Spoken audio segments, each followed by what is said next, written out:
আজিও কি দেখিলো ইমান চিন্তা মগ্ন হোৱাৰ কাৰণ কি বিষ্ণু ভক্তৰ জানো চিন্তা থাকি দেৱৰী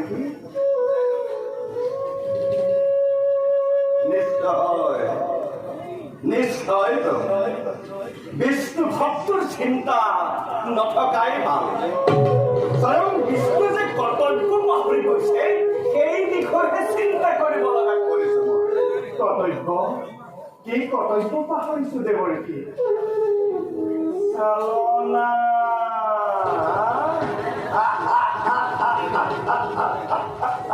ইখন চালনা কিয় কৰি চাকে মনুষ্য আপোনাৰ কৰ্তব্যটা একো নাই দিব লাগে নিশ্চয় নহ'লেনো দেৱৰ্ষী নাৰদ নামৰ সাৰ্থকতা হ'ল নাৰদটো লোৱাৰ বাবে মোৰ জীৱন সাৰ্থক তাৰমানে আমি সত্যৰ পৰা ব্ৰহ্মা সৃষ্টি প্ৰজাপতি প্ৰজা সৃষ্টি কৰিলে প্ৰজা যেনিবা তিনিও ৰূপত উপচি পৰে প্ৰজাপতিৰ কৰ্তব্যডাল সিমানতে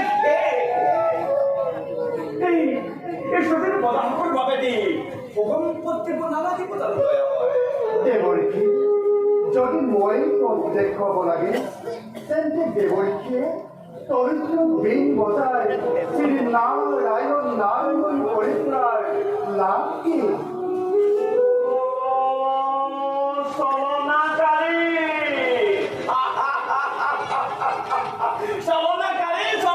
নিশ্চয় চালনাৰ পাৰি গ'লে আৰু এই কথাষাৰ মই কিন্তু আগতেই জানিব লাগিছিল কিন্তু এই জনাইছ সৃষ্টি আদি অন্ত বুদ্ধৰ পৰা শক্তি মোৰ একেবাৰে ভাল এই সমগ্ৰ সৃষ্টি চলিছে মাত্ৰ আপোনাৰ এটি ইংগিতত আৰু এই ইংগিতৰ শিক্ষাখন দিলে মই আপোনাৰ গুণপ্ৰচাৰ কৰাৰ সুবিধা কৰিব পাৰো নেকি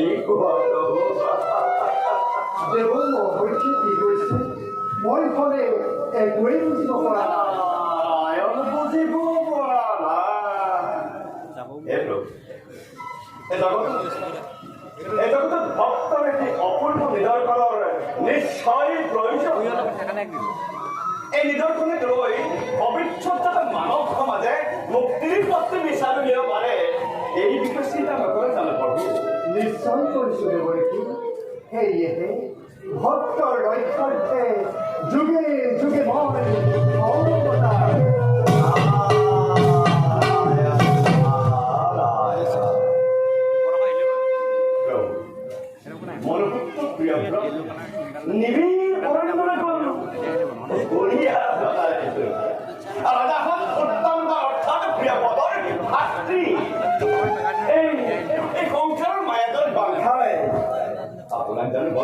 কৰিব নোৱাৰি জনাৰ্দন।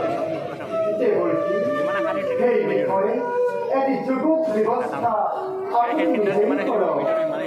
উত্তৰ ৰজাৰ পত্নী কৰিবি বিষ্ণু ভক্তা, কিন্তু সৰুচিৰ মন্ত্ৰণাত পৰি বিষ্ণু ভক্ত ৰজায়ো নিজৰ প্ৰকৃত পথ পাহৰি গৈছে। আৰু দেৱৰ্ষীয়ে কলিকৰ আনন্দে কাল কটাইছে। অদ্ভুত কথাহে। আপোনাৰ কথাৰ প্ৰত্যুত্তৰ বিচাৰি উলিয়াবলৈ মই একেবাৰে অপাৰগে। কিন্তু এই জনাৰ্দন, এটা কথা জানিও নথকাৰ ভাও ধৰি আপুনি মোক মিছাতেই দোষাৰোপ কৰি আছে।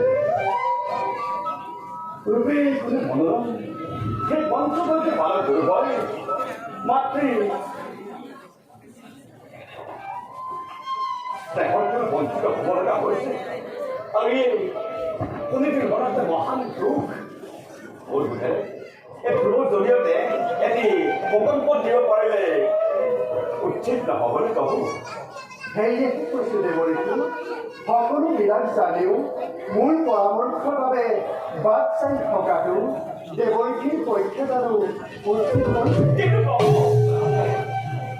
দেৱৰ্ষী, এটা কথা জানেও পঞ্চবৰ্ষে পালন কৰিবই।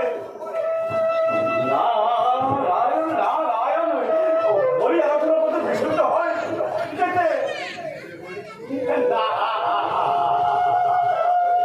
প্ৰভু আপোনাৰ আজ্ঞা নিৰ্গত কৰি সম্প্ৰতি ব্ৰহ্মাণ্ডৰ কল্যাণ আপেক্ষী গুৰুতৰ কাৰ্যবোৰ খাটিবৰ বাবে মই নিজকে কৰিম প্ৰস্তুত।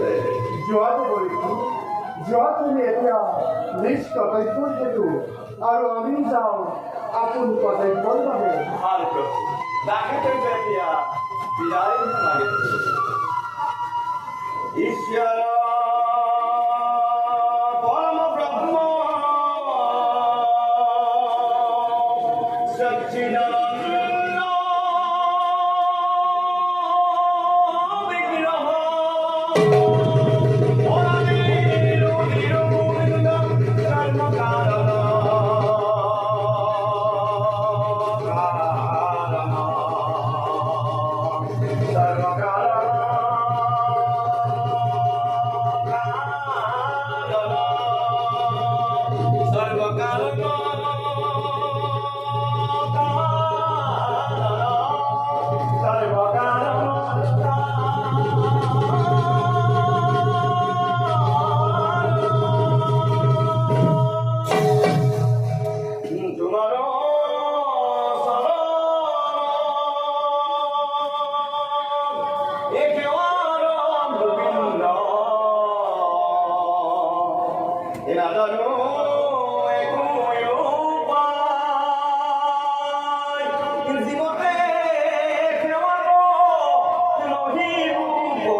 Depois